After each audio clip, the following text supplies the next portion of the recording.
And today we're kicking off by celebrating National Popcorn Day. I feel like it's one food we can all agree on. It's good. If you don't like popcorn, you're weird. I just don't see what there is not to like. And joining us today is Mark Looney. He is the founder of Crop-to-Pot in Tribbett, Mississippi. And I think, Mark, are you still Mississippi's only commercial popcorn farmer? As far as I know, I am. Which I know there's probably some farmers out there that grow popcorn for their own home or use, but you do it as a way to create a product to then turn around and sell. So how many years now have you had Crop-to-Pop? So I think this will be our 7th year. We started in 2016. All righty. And you've grown exponentially over those years. Every day I turn on my social media, you are posting where you can pick up your product in new and fun places. So what's business like now? Well, it's slowed down quite a bit after Christmas. We still have had a few orders come in, and I think that a lot of retailers kind of stop and regroup after Christmas, and they realize, hey, we're out of Crop-to-Pop, so we need to order some. So I've had a few orders have come in, and we've been shipping some out and getting it bagged up and just keep on keeping on. So in the world of popcorn farming, which sounds fun, you don't actually, I guess you're farming the kernels. You're not actually farming the popcorn. What's the season like? Where are you? Is it sort of similar to like regular corn season, or is it different in terms of when you harvest, when you plant, all the things? Yeah, it's so popcorn is it's its own type of corn. You don't turn corn into popcorn. You grow popcorn. So it comes off of the ear, ready to pop.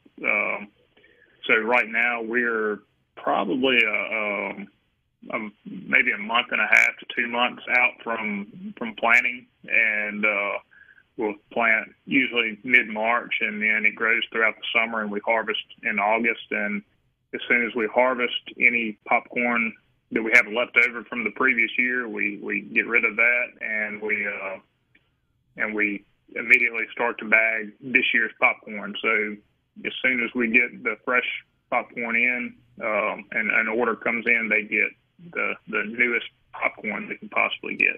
When you harvest it, Mark, does it get, I'm sure it gets washed and cleaned and all the fun things that coming from the farm, but are there any other processes that happen to the actual kernels before they go into the bag to go to someone's home? No, there's really not. The combine has it is a combination harvester and thresher, and that's where the name combine comes from. So it's kind of got a seed cleaner inside of it, and it separates the kernels from from a lot of the field trash. And then once we get it out of the field, we put it in a grain bin. We dry it down to the right moisture for popping quality. That's why all of your kernels pop, is because we get it at the right moisture. And then once we do that, then we'll bring it into our processing facility, and we run it through another seed cleaner that gets all the rest of the field trash and all the little tissues that come off of the cobs, things like that. Get all of that out, and then we put it in a bag and ship it straight to retailers. You mentioned combine, Mark. The first time we talked to you here on Good Things, probably about 6 years ago, because we hadn't been around 7, not quite yet. You had given a small portion of your land, or I guess it was your father's farm, to sort of do this experiment for Crop-to-Pop. How many acres or how big are you planning now for your endeavor? We're kind of holding steady at the same acreage. We always overproduce, and the reason we do that is we don't want to run out. I think the first year that we grew it, we grew maybe 2 or 3 acres or something like that, and realized pretty quick that wasn't going to be enough as we grew. So we grow a certain amount. It's really been the same probably for the last 5 years as far as how much we grow. And like I said, we always overproduce because we don't want to run out. I think that's one of the keys to, having a successful product like this is that, when your customers get used to it and they have it in their homes, they go back to the store and they want more of it. It's important that they can go back and get it, because if they go to the store to get popcorn and they don't have the popcorn, then they're going to go somewhere else to get it. So that's our theory behind that. Well, you'll be happy to hear Darren in Jackson says he loves your popcorn. It's the only popcorn that he will buy. And then someone else asked, John Mark, what percentage moisture do you dry the corn down to? I don't know what that means, but maybe you know what he's asking. Yeah, I know exactly what he's asking. He, when you think about eating corn on the cob, even like straight out of the field, before you boil it, it's still the kernels are soft and they've got a lot of water inside of them. So what will happen, the natural progression of that product is that over time it dries out. And with sweet corn, you have about a week or so to get it out of the field, and some people have it down to the day when they harvest it. But if you leave it in the field, what happens is the plant naturally starts to die, and the moisture leaves the kernels and they get hard. So as that moisture level comes down, we want to harvest it about 16%, and that's a little bit high for popping, but it harvests better. And what happens is the kernels will stay on the cob better as it goes through the combine. And then once it gets into the back of the combine where the thrashing is going on, then they separate back there. But you don't want it separating at the header. If you do, then it'll fall off on the ground and you won't get as much popcorn. So we harvested it a little higher moisture, and then we put it in a grain bin. We blow air on it. Now, it's usually still pretty hot in August when we're harvesting. So, coming out of the field, it's the temperature is pretty high. So we want to cool it down as fast as we can, overnight, and then we'll get the moisture down to somewhere between 13 and 14%, and it varies from variety to variety of popcorn. Some popcorns like a little higher moisture, some a little bit lower, but that just kind of depends on the physiological characteristics, like how thick the seed coat is on the individual kernel.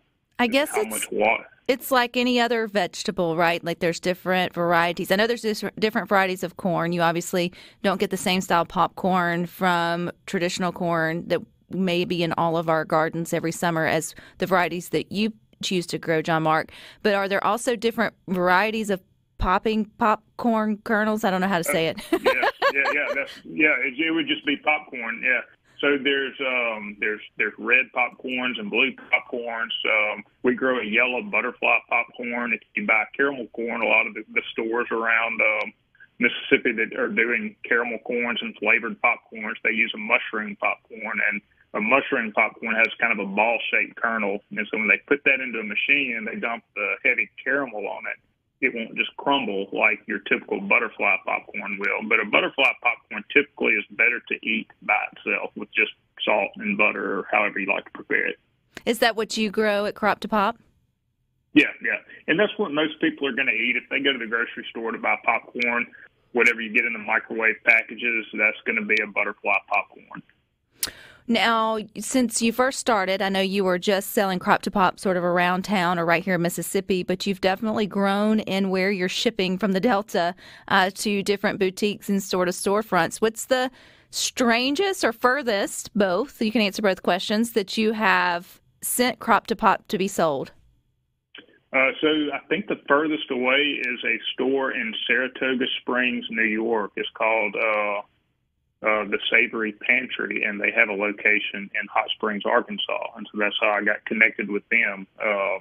And so I sold them some popcorn in Hot Springs, and they have that store in New York. So they send some up there, and shipping gets a little expensive when you're going that far. But here recently I picked up 3 stores in the St. Louis area, one kind of in St. Louis and 2 on the outside of St. Louis and St. Charles. And we kind of go all over the Southeast mainly. And then, we have a few outliers that are kind of outside of the Southeast. How do they find you? How did someone in New York decide that they wanted Mississippi popcorn in their store? I mentioned New York. They've got a location in Hot Springs that we sell to. But there was a lady from Washington State who was in Franklin, Tennessee, and she went into the Savory Spice Shop in Franklin, Tennessee, in downtown, and she picked up a bag, and she flew back home and tried a bag. She's like, I've got to get some of this for my store. So she called and she ordered a case, and we got one out there to her. And when you start shipping that far, it gets pretty expensive. So it's they can afford it in New York, though, John Mark. Hey, stick with us. I want to talk about how the right way is to pop some of your delicious popcorn coming up next. A big bowl of popcorn today. I don't know. I would enjoy it on my birthday. It's National Popcorn Day, and we are catching up with Mississippi's only popcorn farmer. That's founder of Crop to Pop, John Mark Looney. And we've got some questions for you on the text line, John Mark. Mike from Grand Bay was interested in the moisture conversation. You talked about it being at a good level when you go to sell it for popping. Does it stay, like when you get it on the shelf at home, how long will it stay at the right moisture level to keep good popping is what I'm trying to say. How long can you keep it on your shelf? Let me get straight to it. Well, I think I've got a bag of popcorn from the first year that I actually grew it, and it'll still pop. So you got to remember that a seed is basically a time capsule to protect the offspring of that plant, so it'll last, for a long time. And they have found popcorn in tombs in Mexico and South America that will still pop. Oh, that's cool. That's really neat. Yeah. Now, y'all's is the kernels. It doesn't come already popped, but you also have to pop it yourself. It's not like it comes in a microwave ready bag or whatever that you may be familiar with when you go to the grocery store. Is that very intentional? Y'all went very sort of vintage with that, or is it because it's higher quality? The quality is in the kernel itself. We don't really have the facilities to pop popcorn and flavor it. I would like to get into doing something like that in the future, but right now it's just not in the works. But you can pop popcorn, and however you do it. You can use an air popper. You can put our popcorn in the microwave. You put it in a paper bag. You can put a little oil in there with it and a little salt. Throw it in the microwave for 2 minutes on high.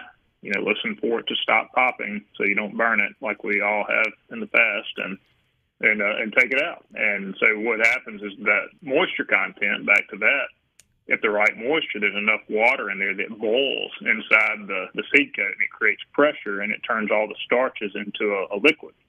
So when it gets enough internal pressure, the seed pops, and the starches cool off and turn into a foam. So you can use a microwave, you can use an air popper, you can do stovetop, however you pop popcorn, our popcorn is good for that. I appreciate the stovetop. If you've never done that, it's a full experience. I know many listening to Good Things, you guys grew up, that was like your generation. You only popped popcorn on the stove. You didn't have, the microwaves or sort of whatever. And I would say if you haven't done that, it's like a little fun science experiment / then you get a snack at the end with the kids, because the first time I did it with my oldest, she thought it was the coolest thing ever to see the popcorn sort of, create itself and come up out of the saucepan. Is that your favorite way to do it, John Mark? Yes, I like it on the stovetop, and I like to use duck fat for the oil and just a little bit of salt. And if you really want to go gourmet with it, go get some black truffle salt, but regular salt works just fine. You have other fun recipes, too, and different ways to sort of utilize Crop to Pop. I know most just probably enjoy it as a snack, like you sort of mentioned, but how fancy have you gotten with figuring out recipes for your product? Well, the duck fat really took it to another level. That adds kind of a buttery flavor without having to pour butter on it. If you want to do something sweet, a kettle corn is my favorite way to do that, and I'm a little rusty on my recipe for that. I haven't made it in a little bit, but basically you add a little sugar in with your popcorn and your salt. Right before it starts to pop, you'll dump the sugar in there, and the sugar will melt. The popcorn will pop, and it will stick to the popcorn. So it's kind of like caramel corn, but it's a little bit lighter, and you still have this combination of a crispiness from the sugar with the softness of the popcorn. And then you also have the sugar and salt working against each other, and you know how good that is, like salted caramel or something like that. So to me, that's probably those two ways. I really don't see it getting better than either the duck fat with black truffle salt or just regular old kettle corn. So maybe silly question, John Mark, but where do you find duck fat? It's never been on my grocery list. I've never put it in my Instacart. I'm not really sure. I feel like it's something that a hunter would have from his harvest from duck season. Well, the wild ducks don't have any fat on there because they just got done flying here from Canada, so they burned all their fat off. But and then they die. That's really sad. Right. It is until you get to eat them, and then it's happy again. So, duck fat is available. Some of my retailers, I know that Raggio Mercantile out in Raymond carries duck fat with the popcorn. Some of my retailers have duck fat. You can buy it at Walmart and Kroger. It is usually in the olive oil section. It'll be next to the coconut oil and kind of the alternative oils. Olive oil works really great too. I know we've got a great customer in Jackson, J Olive Oil, or in north of Jackson and Madison, and they, so they have a wide selection of different flavored olive oils that you can use. You can get a butter flavored olive oil or a garlic flavored olive oil, and those work really well too. So. All right. Well, I've got something new to give a try, a new grocery find to look for, duck fat. Who knew? I like it that you mentioned it just sort of enhances the flavor, which Darren and Jackson said he puts his salt in with the oil instead of putting it on after. And he's found that's kind of the way that his family likes to create your crop to pop. And then, of course, Mike says, where can you get it? How many stores are you in now? You certainly do not have to list off every one, but is there a place on your website, John Mark, where people can go and find retailers, or is it available online?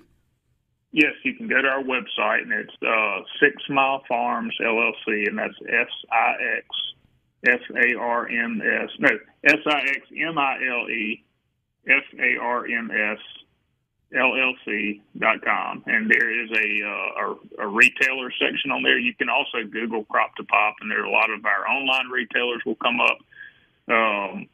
But there's also a section on the website that has our online retailers if you're not close by to a location. So we have, we're pretty well scattered out across Mississippi. There's a few holes here and there that, you may have to drive a little bit to get it from a retailer, but you can always order it online if you're not close by. Well, I love walking into the downtown shop there in Brandon, the downtown Giffery, and seeing a product that I feel like I know you are by now. We're friends, and so I'm like, there you are. So you're in the most strangest places sometimes in the little gift shops and stuff. And I'm like a little tribute to the Delta. Where is Tribute? Where exactly is your farm? If we were looking on a map in the Delta. All right, so we are about 5 miles southeast of Leland, Mississippi. So we're just south of Highway 82 and just east of Highway 61. Good deal. Well, John Mark, happy National Popcorn Day. I feel like it's your day. This is your day to shine, or pop, should I say. That's right. Well, I appreciate your time, buddy, and keep up the good work. I look forward to chatting with you again. Thank you. It's always good to be on the show, and I hope that everybody enjoys Crop to Pop. All righty. There you go. Mississippi's only popcorn farmer. I think it's pretty cool. If you've never tried his product, it really is delicious. It's easy to cook. He is the one that inspired me to maybe bring in the kernel popcorn, Rhino, and actually give it a try versus doing what you would normally do by just throwing it in the microwave and popping up sort of your